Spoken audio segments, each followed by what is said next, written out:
नमस्कार आप सभी को। मैं राजन महुआ और आप सभी को राजन इकोनॉमिका में स्वागत करते हैं। और हम लोग आज इकोनॉमिक्स के अगले टॉपिक पर बढ़ने का प्रयास करेंगे और ये बी द्वितीय वर्ष के सिलेबस में दिया गया है। तो दिया क्या गया है, हम लोग केन्सियन कंजम्पशन फंक्शन को पढ़ा, केन्सियन इन्वेस्टमेंट फंक्शन को पढ़ा, हम लोगों ने केन्सियन एम्प्लॉयमेंट थियरी को पढ़ा। तो उसमें एक कंसेप्ट बार बार हम लोगों के सामने आ रहा था, मार्जिनल इफिशियंसी ऑफ कैपिटल। छोटा लेक्चर है और इस पे मैंने लाइव लेक्चर लेने के लिए विषय इसलिए नहीं सोचा क्योंकि 15-20 मिनट का लेक्चर है, बहुत ज़्यादा इस पे डिटेल में क्लास लेने की आवश्यकता है नहीं, तो इसलिए मेरे पास टाइम नहीं था, थोड़ा सा मैं व्यस्त चल रहा हूँ। तो मुझे जब टाइम मिला तो मैंने सोचा कि आपको एक छोटा सा लेक्चर है जो मैं लाइव नहीं लूंगा, इसकी क्लास रिकॉर्डेड लेक्चर दे देता हूँ और आपका इससे काम चल जाएगा। ये इतना इंपॉर्टेंट इसलिए है क्योंकि ये आपके सार्ट में क्वेश्चंस यहाँ से आ सकते हैं, क्योंकि ये इतना इंपॉर्टेंट है कि सार्ट के क्वेश्चंस में मार्जिनल एफिशिएंसी ऑफ कैपिटल आता है और आ भी सकता है आपकी क्लास में।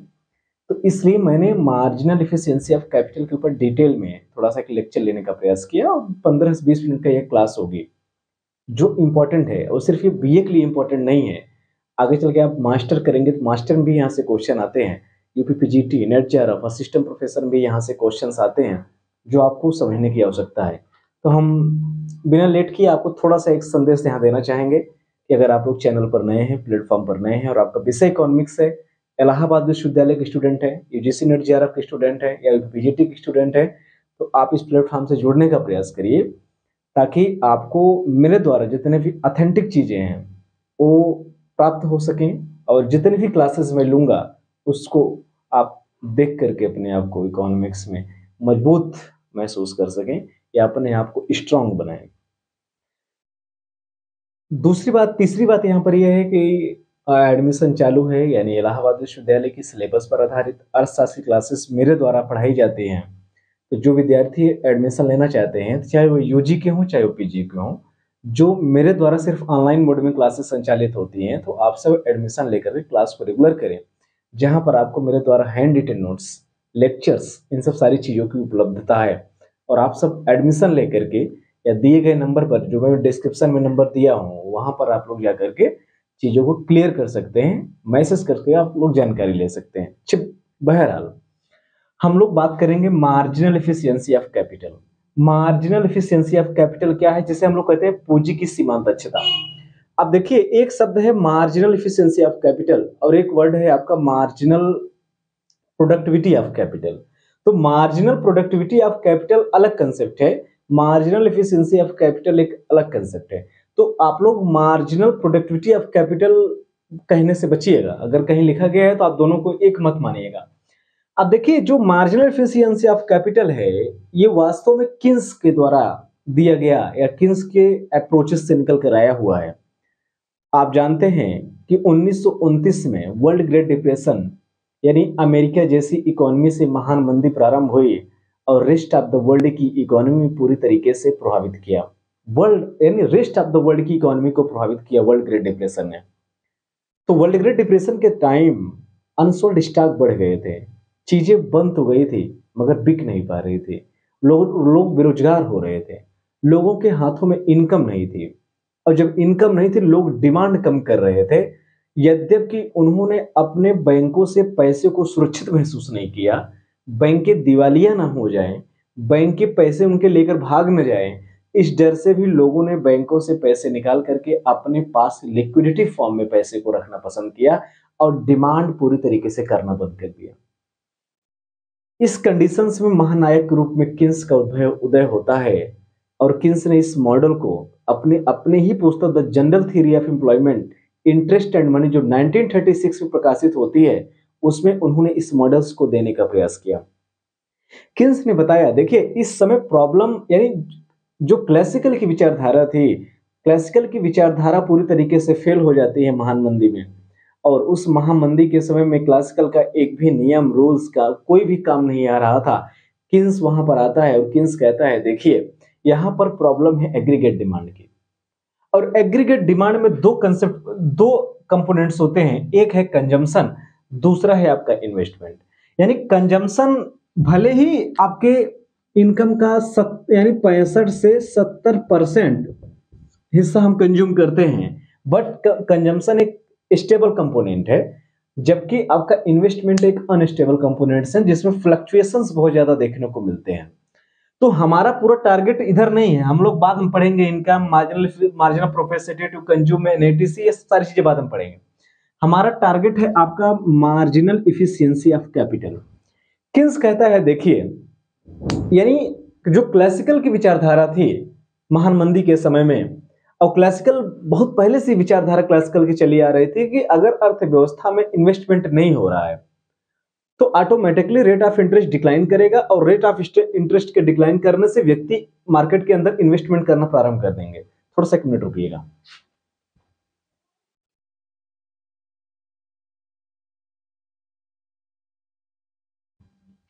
चलिए, तो यहां पर किन्स ने यह कहा, क्लासिकल की विचारधारा क्या थी, क्लासिकल जहां पर यह कहते थे कि अगर अर्थव्यवस्था में इन्वेस्टमेंट प्रभावित होता है तो रेट ऑफ इंटरेस्ट को मैनेज करके इन्वेस्टमेंट को मैनेज किया जा सकता है। इसका मतलब यह है कि अगर कभी भी अर्थव्यवस्था के अंदर इन्वेस्टमेंट प्रभावित होगा या इन्वेस्टमेंट कम होगा तो कोई प्रॉब्लम नहीं है, रेट ऑफ इंटरेस्ट ऑटोमेटिकली अपना काम करेगा, रेट ऑफ इंटरेस्ट डिक्लाइन करेगा, और रेट ऑफ इंटरेस्ट के डिक्लाइन करने से ऑटोमेटिकली जब लोग कम रेट ऑफ इंटरेस्ट पर लोन पाएंगे, पैसे पाएंगे, सस्ती साख नीति होगी, तो लोग ज्यादा से ज्यादा इन्वेस्टमेंट करेंगे। लेकिन विद्यार्थियों, किन्स ने इस बात की आलोचना किया, कहा दत्त बिल्कुल नहीं, आप लोग झूठ बोल रहे हो। उन्होंने कहा कि ऐसी बिल्कुल बात नहीं है। जहां क्लासिकल कहते थे कि investment is the only function of rate of interest, यानी क्लासिकल की विचारधारा थी कि जो इन्वेस्टमेंट है is the function of only rate of interest. अगर आपका रेट ऑफ इंटरेस्ट कम होगा तो इन्वेस्टमेंट ऑटोमेटिक ज्यादा होगा, और अगर रेट ऑफ इंटरेस्ट हाई होगा तो इन्वेस्टमेंट कम होगा। उन्होंने कहा कि rate of interest fully dependent है इन्वेस्टमेंट फुल्ली डिपेंडेंट है आपका रेट ऑफ इंटरेस्ट पर। लेकिन किन्स इस बात की आलोचना करता है। किन्स इस बात की आलोचना इसलिए करता है क्योंकि जब वर्ल्ड ग्रेट डिप्रेशन आया तो उस समय बैंकें लोगों को इन्वेस्टमेंट करने के लिए लो रेट ऑफ इंटरेस्ट दे रही थी। यद्यपि बैंकें कह रही थी तुम फ्री ले जाओ, तुम इन्वेस्ट करो, तुम काम करो, लेकिन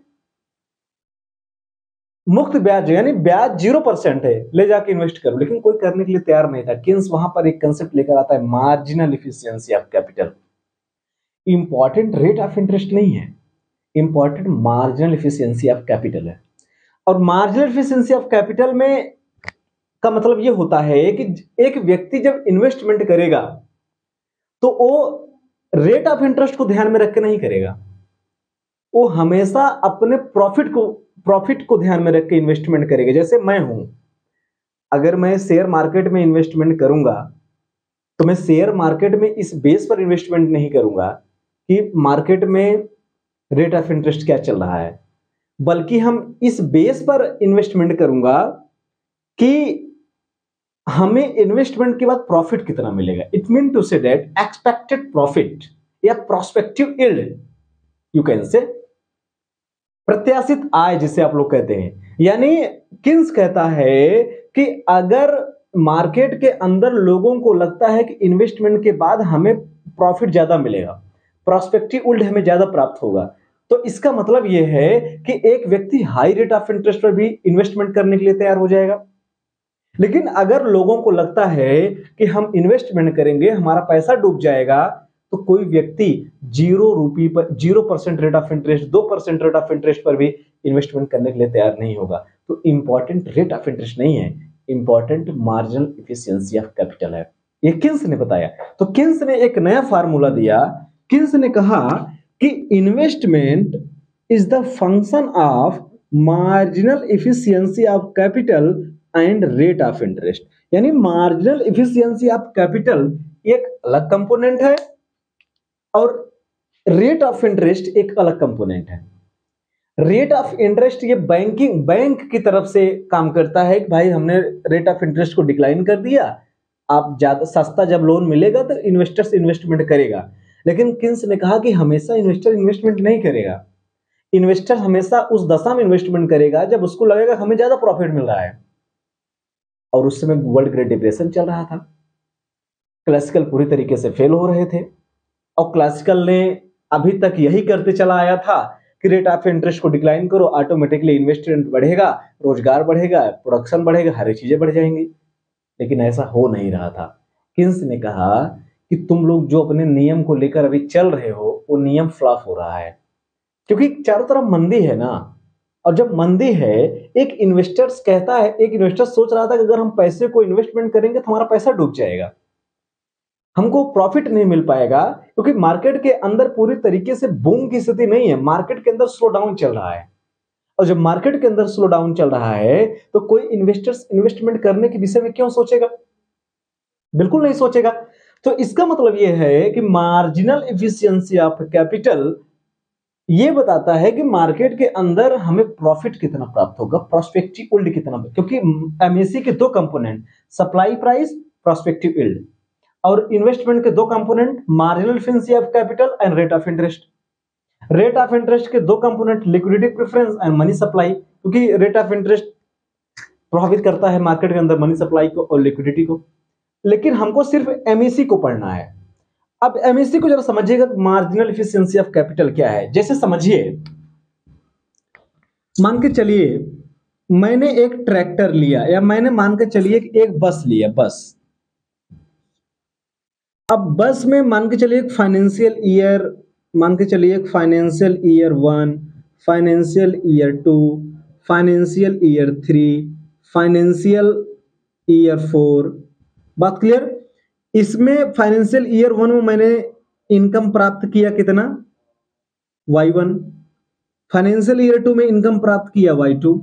फाइनेंशियल ईयर 3 में मैंने इनकम प्राप्त किया Y3, और इसमें मैंने प्राप्त किया Y4। बात क्लियर?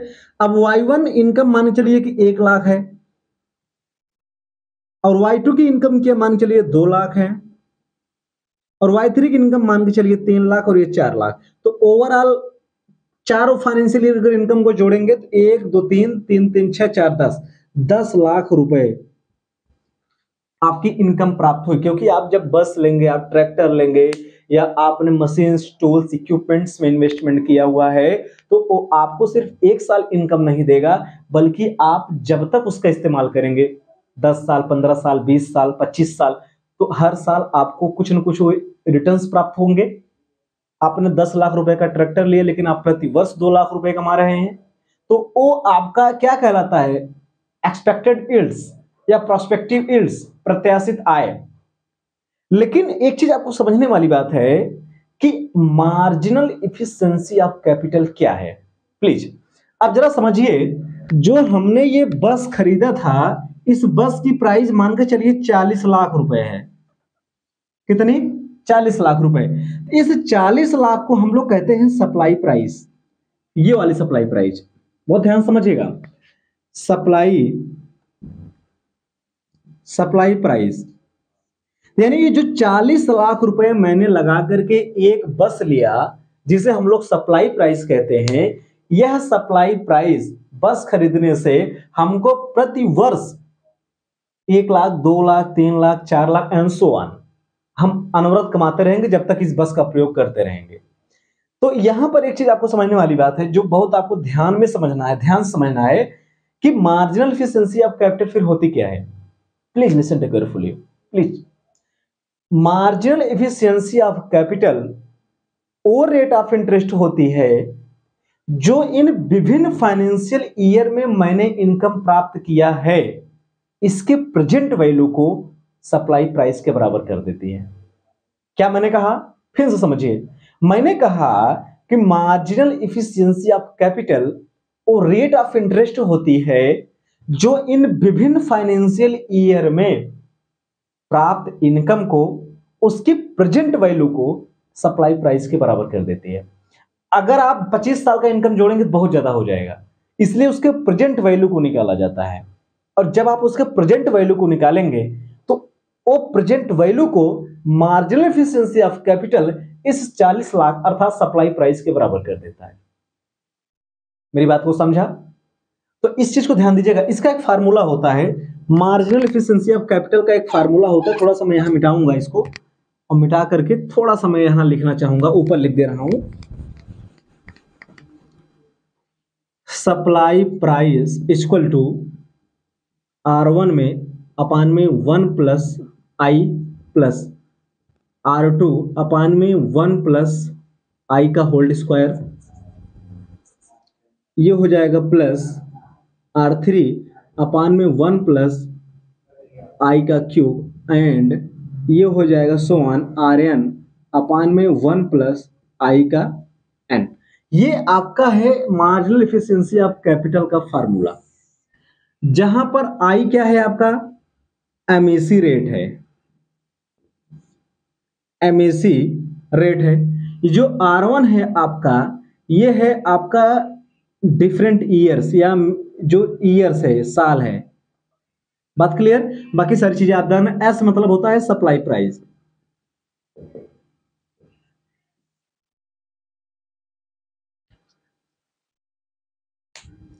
तो आपने क्या समझा स्टूडेंट यहां पर कि मार्जिनल एफिशिएंसी ऑफ कैपिटल क्या है? कि मार्जिनल एफिशिएंसी ऑफ कैपिटल वह रेट ऑफ इंटरेस्ट, सॉरी वह दर है जो इन विभिन्न फाइनेंशियल ईयर में इनकम प्राप्त हुई है उसके प्रेजेंट वैल्यू को सप्लाई प्राइस के बराबर कर देती है। और ये इसका फार्मूला है। जब भी आप इसके कंटेंट को लिखेंगे आप इसके फार्मूले को जरूर ध्यान में रखेंगे। अगर आप फार्मूले को ध्यान में नहीं रखेंगे नंबर आपका कट जाएगा। तो आप ये ओवरऑल एक फ्लो चार्ट बना लीजिएगा एग्जाम में। उसके बाद मार्जिनल इफिशियंसी ऑफ कैपिटल को डिफाइन करिएगा कि marginal efficiency of capital Keynes ने कब लाया। ये किन्स के दिया गया कंसेप्ट है। किन्स ने इसको महान मंदी में लाया था। किन्स ने ये बताया कि रेट ऑफ यानी इन्वेस्टमेंट सिर्फ रेट ऑफ इंटरेस्ट का फलन नहीं है बल्कि एमएसी का भी फलन है। और एमएसी ये दिखाती है कि विभिन्न फाइनेंशियल यानी एमएसी ये दिखाती है कि विभिन्न फाइनेंशियल ईयर में जो भी हमको आय प्राप्त होती है उसके प्रेजेंट वैल्यू को अपनी सप्लाई प्राइस के बराबर कर देता है या उस वस्तु की सप्लाई प्राइस के बराबर कर देता है, जिसका फार्मूला है S इक्वल टू R1 अपान में ये financial year 1, financial year 2, financial year 3, financial year 4, financial year 5, 6